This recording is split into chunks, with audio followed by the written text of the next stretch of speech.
இவருக்கும் வணக்கம். இன்னைக்கு நான் படிக்க போகிற புத்தகம் சுஜாதா அவர்களின் நிஜத்தை தேடி.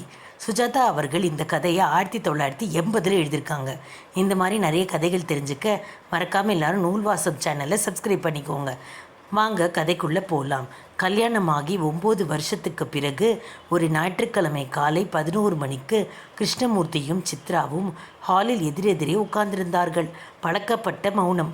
கிருஷ்ணமூர்த்தி செய்தித்தாளை படித்து கொண்டிருக்க, சித்ரா குக்கர் சப்தம் வர காத்திருக்கும் நேரத்தில் தொடர்கதையை படித்து கொண்டிருந்தாள். வரகேட்டை திறக்கும் சத்தம் கேட்டது. ஜன்னல் வழியாக எட்டி பார்த்தாள். சுமார் 30 வயது இருக்கக்கூடிய ஒருவன் கையில் தட்டும் காலில் செருப்பின்றி தோட்டத்தில் நடந்து வந்தான். யாரு என்றான். சற்று திடுக்கிட்ட கிருஷ்ணமூர்த்தியை பார்த்து தன் சோகத்தை கன்ஃபியூஸ் வடிவத்தில் சொன்னான். ஊருக்கு புதுசுங்க, வேலை தேடி வந்தேங்க. என் மனைவி காலையில் இறந்து போயிட்டாங்க. பிணம் கிடக்குதுங்க. எடுக்க காசு இல்லை. பெரிய மனுஷங்க உதவி பண்ணணும். அவன் வைத்திருந்த தட்டில் சில ரூபாய் நோட்டுகள் சில்லறைகளும் இருந்தன. எதற்கோ கொஞ்சம் புஷ்பங்கள் இருந்தன. ஒரு ஊதுவத்தி புதைந்து கொண்டு இருந்தது. பார்த்தியா விமலா, இந்த குழந்தைங்க படுற அவஸ்தை என்பதுடன் கதவை நிறுத்திவிட்டு சித்ரா எட்டி பார்த்தாள். அவன் முகத்தில் 3 நாள் தாடி, கண்களில் தேவைக்கு போதுமான சோகம். என்னவாம் என்றாள். அவன் ஊருக்கு புதுசுங்க, வேலை தேடி வந்தேங்கம்மா என்று துவங்கி மறுபடியும் அத்தனையும் சொன்னான். மனைவியின் மரணம் என்பது உடனே கேட்பவனை உலுக்கிவிடக்கூடிய சோகம். உடனே உள்ளே போய் பணம் எடுத்து கொடுக்க வேண்டியதானே. கிருஷ்ணமூர்த்தி அப்படி செய்யவில்லை, செய்ய மாட்டான். எதையும் விசாரிப்பான். சித்ராவுக்கு தெரியும். வீடு எங்க என்றான். இங்கே தாங்க, கோகுலம் பக்கம். தெரிஞ்சவங்க வீட்டில் நிகழ்ந்து போச்சுங்க. அட்ரஸ் என்ன? சினிமா தேட்டர் பக்கத்தில். சரி, அட்ரஸ் என்னன்னு சொல்லு. போனால் போகிறது, ஏதாவது கொடுத்து அனுப்புங்களேன் என்றால் சன்னமாக. இரு, நான் இங்கே பெங்களூருக்கு வந்து 3 நாள் தாங்க ஆறுது. காலையில் இறந்துட்டா. சரிதான்ப்பா, அட்ரஸ் என்னன்னு சொல்லு. அவன் சற்று யோசித்து 3வது கிராஸ் என்றான். 3வது கிராஸ்னா சுந்தர் நகரா இல்லை கோகுலா காலனிக்குள்ளையா? சொல்ல தெரியலைங்க. சினிமா தேட்டர் பக்கத்தில். அவனோட என்ன வாக்குவாதம்? இப்போ நீ சும்மா இருக்க போறியா இல்லையா? எந்த சினிமா தேட்டர்? என்ன சார் இப்படி கேட்குறீங்க? இருக்கிறது ஒரே ஒரு சினிமா தேட்டர் தானே. பேர் தெரியாதா உங்களுக்கு? எனக்கு தெரியும், நீ சொல்லு. அவன் மறுபடியும் அனுப்பலவியை படித்தான். பெங்களூருக்கு வந்து 3 நாள் தான் ஆகுது சார். காலையில் இறந்துட்டா. சரிப்பா, எந்த இடம்? அதை சொல்ல மாட்டியா?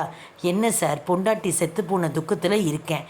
என்னென்னவோ போலீஸ்காரங்க மாதிரி கேட்குறீங்களே. காசு கொடுக்க முடியுமா? இல்லைன்னா சொல்லிடுங்க சார், நான் போகணும். பிணம் கிடக்கு அங்கே. அட்ரஸ் சரியாக சொல்லி தரேன். அதான் சொன்னேனே, சரியா சொல்லு. ஐயோ என்றான். வேண்டாம் சார். என்ன நீங்கள்?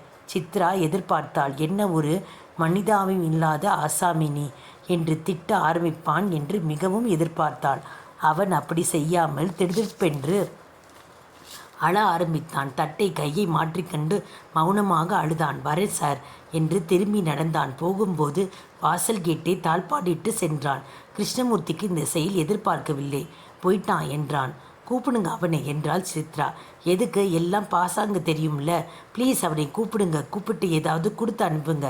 கிருஷ்ணமூர்த்தி சிரித்து வெளியே பார்த்து சற்று தூரத்தில் அவன் தெரிந்தான். இன்னும் அழுது கொண்டு சட்டையால் முகத்தை துடைத்து கொண்டு சென்று மறைந்தான். அவன் சொல்கிறது உண்மையாக இருந்தா பளிச்சுன்னு அட்ரஸை சொல்லியிருப்பான் இல்லையா? ஏன் தயங்கணும்? அட்ரஸ் சரியாக சொல்லியிருந்தா நான் கொடுத்துருக்க மாட்டேனா என்றான். அவன் தான் ஊருக்கு புதுசு, சரியாக அட்ரஸ் சொல்ல தெரியலன்னு. என்னவோ. சச்சா, உனக்கு தெரியாது சித்ரா, இது பெரிய ராக்கெட். அவனை பார்த்து மனைவி செத்து போனவன் மாதிரியா தெரியுது? திருன்னு முழிக்கிறானே.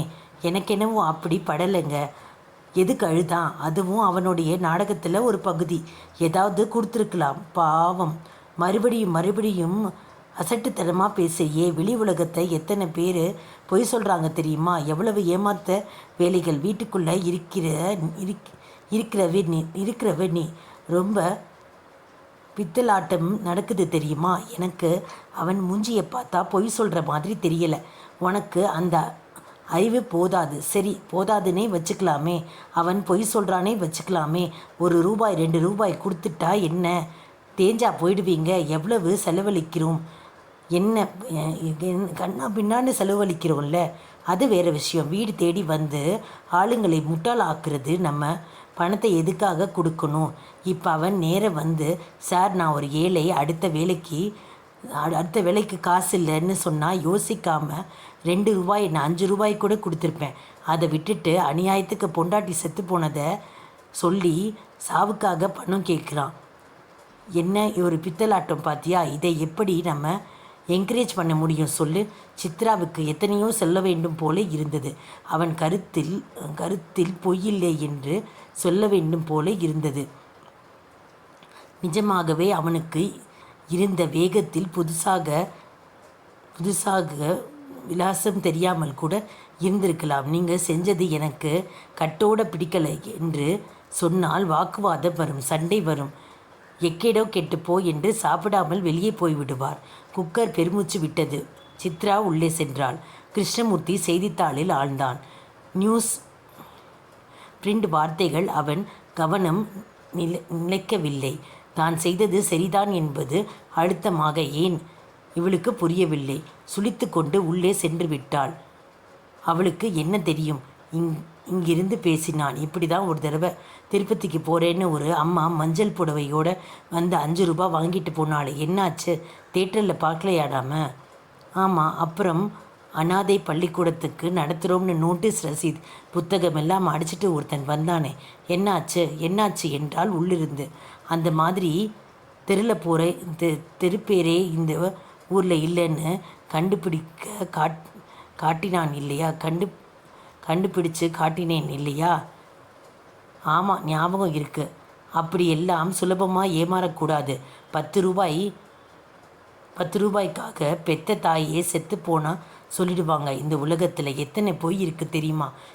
சித்ராவிடமிருந்து பதில் வரவில்லை.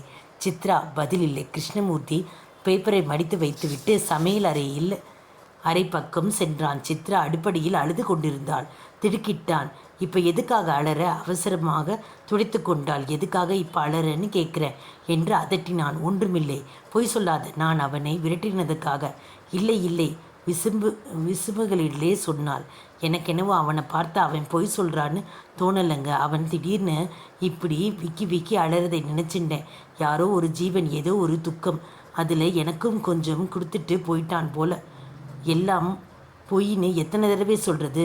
எப்படி தெரியும் உங்களுக்கு என்று தன்னியல்பாக குரலை உயர்த்தி கேட்டாள். ஒரு முறை அவளை உக்கிரமாக பார்த்தான். எப்படி தெரியும்? சொல்கிறேன், அனுபவித்தேன். வெளியே எனக்கு ஏற்பட்ட அனுபவம். சித்ரா, நீ எல்லாத்தையும் எமோஷனலாக பார்க்குற. அதான் உன்கிட்ட தப்பு. நான் ப்ராக்டிக்கலாக பார்க்குறேன். சரி, நீங்கள் சொல்கிறது சத்தியம். நான் அழலை என்றாள். ஆனால் என்ன சொல்லு? மனசில் நினச்சதை சொல்லிடு. நீங்கள் சொல்கிறபடி நிறைய பேர் பொய் சொல்கிறா, ஏமாத்துறா, தப்பு பண்ணுறாங்க. சொன்னது மட்டும் நிஜமாக இருந்தால் என்ன பண்ணுறது? அவ்வளவு துக்கத்தில் இருக்கிறவனை வாசலில் நீங்கள் வச்சு கேள்வி கேட்டு மடக்கி அவனும் சொல்ல தெரியாமல் முழிச்சு காசும் கொடுக்காம துரத்திட்டீங்க. இது தப்பு இல்லையா? எதுக்காக கேள்வி கேட்கணும்? அவன் பொய் சொல்கிறானோ நிஜம் சொல்கிறானோ எக்கேடோ கெட்டு போகட்டும். ₹2 கொடுத்துருந்தா இத்தனை. மறுபடியும் அதையே சொல்கிறியே. ₹2 பெருசில்லை எனக்கு சித்ரா. பிரின்சிபிள்ஸ் அதான் முக்கியம். சரி என்றால் சுருக்கமாக. சற்று நேரம் மனைவியை பார்த்தான். ஆல்ரைட், உனக்கு இன்னும் சமாதானம் ஆல. ஒன்று செய்வோம். அவன் என்ன சொன்னான்? தேட்ரு பக்கத்தில் 3வது கிராஸ் தானே? தேட்ரு கிட்ட தான் இருக்குது 3வது கிராஸை. போய் அங்கே இருக்கானான்னு விசாரிச்சுட்டு வந்துடலாம். வா, அப்போதான் உனக்கு நிம்மதி ஆகும். வா, காரை எடுத்துட்டு போய் ஒரு நிமிஷம் பார்த்துட்டு வரலாம். வேண்டாம், நீங்கள் சொன்னது எனக்கு கன்வின்ஸ் ஆயிடுச்சு. நான் ஏதோ பைத்தியார்த்தமாக அழ ஆரம்பிச்சிட்டேன். இல்லை, நீ கன்வின்ஸ் ஆகலை. நான் சொன்னது சரின்னு உனக்கு இன்னும் பிடிப்படலை. நான் வரலை, எனக்கு நிறைய வேலை இருக்குது. நீ வராட்டி கூட நான் போய் பார்க்கத்தான் போகிறேன். எதுக்கு விதண்டாவாதம்? மறங்க. இல்லை, இந்த கேஸில் யார் சரின்னு பார்க்கணும், நீயா நானா? நீங்கள் சொன்னது சரி, ஒப்புத்துக்கிட்டேன். நீ இன்னும் மனசார ஒப்புத்துக்கலை. உனக்கு ப்ரூஃப் வேணும் தானே? நான் போய் பார்த்துட்டு வந்துடுறேன். இது என்ன பிடிவாதம்? நீங்கள் இப்போ போய் அவன் சொன்னது நிஜமாக தெரிஞ்சால் என்ன செய்ய போகிறீங்க? தோல்வியை ஒத்துக்கிட்டு ₹10 இல்லை ₹15 கொடுத்துட்டு வந்துடுவேன். ஆனால் அப்படி நடக்காது. நான் நிறைய பார்த்துட்டேன் சித்ரா. அவ்வளவு ஷோராக இருந்தா எதுக்கு போகணும்? உனக்காக தான் சித்ரா. நீ அருவியாய் அழுதே பாரு. அது தப்புன்னு உனக்கு சொல்கிறதுக்கு எனக்கு இப்போ சிரிப்பு வருது. அப்புறம் சிரிக்கலாம். யாருன்னு சிரிக்கிறது யாருன்னு சொல்கிறேன். கிருஷ்ணமூர்த்தி பெரிய கேட்டை திறந்து ஷட்டரை திறந்து காரை எடுத்து சீறி புறப்பட்டான். தேட்டருக்கு 1 மைல் இருக்கும். நிச்சயம் போய் பார்த்து விட வேண்டும். 3வது கிராஸ் என்று தானே சொன்னான். என்னவென்று நினைத்து கொண்டு கருணை இல்லாதவன் என்றான். கருணை இல்லாதவன்கிறாய். இவளுக்கு என்ன தெரியும்? கேள்வி கேட்காமல் காசை சமர்ப்பிக்க நான் என்ன முட்டாளா? அழுமூஞ்சி. இப்படித்தான் ஒரு தடவை தேட்டருக்கு அருகில் 3வது கிராஸ் இருந்தது. அதில் திரும்பும் முன்னே வெறிச்சென்று அந்த சிறிய தெருவு பூராவும் தெரிந்தது. தெருவில் நடுவில் ஒரு சட்டி வைக்கப்பட்டு அதனுள் நெருப்பு புகைத்து கொண்டிருந்தது. பச்சை மூங்கில் காத்திருந்தது. ஓரத்தில் தலையில் கையை வைத்துக்கொண்டு அவன் மண்ணில் உட்கார்ந்திருந்தான். கிருஷ்ணமூர்த்தி சற்று நேரம்தான் தயங்கினான். காரை ரிவர்ஸ் செய்தான். சீறி புறப்பட்டான். திரும்பவும் தன் வீட்டை நோக்கி. என்ன ஆச்சு என்றாள் சித்ரா அஸ்வாரஸ்யமாக. நான் சொன்னது சரியா போச்சு. அவன் சொன்ன 3வது கிராஸ் முழுக்க விசாரித்து பார்த்துட்டேன். ஒன்றும் இல்லை. அப்படியா? அப்பா எத்தனை பொய் என்றாள் சித்ரா. இவ்வளோ நேரம் கேட்ட அனைவருக்கும் நன்றி.